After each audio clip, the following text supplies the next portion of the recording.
بص، قوة عقلك الباطن.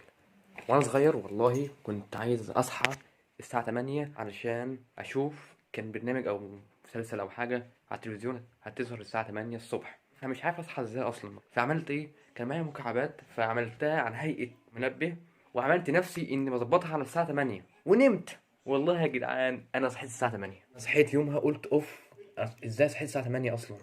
واصلا منبه ما رنش، هو منبه لعبه، بس انا لاني عملت عقل الباطن هيأته ان انا هصحى الساعه 8 صحيت الساعه 8. فانا باذن الله النهارده هخش انام تمام واصحى الساعه 8 برضه. الساعه 8، الساعه 8،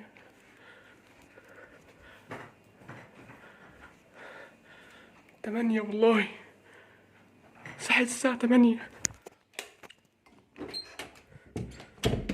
والله العظيم انا لسه صاحي من النوم دلوقتي. والله انا ما عملت منبه والساعه 8 ودقيقه ببص على التليفون لقيت انا صاحي لوحدي. صحيت الساعه 8 ودقيقه من غير منبه.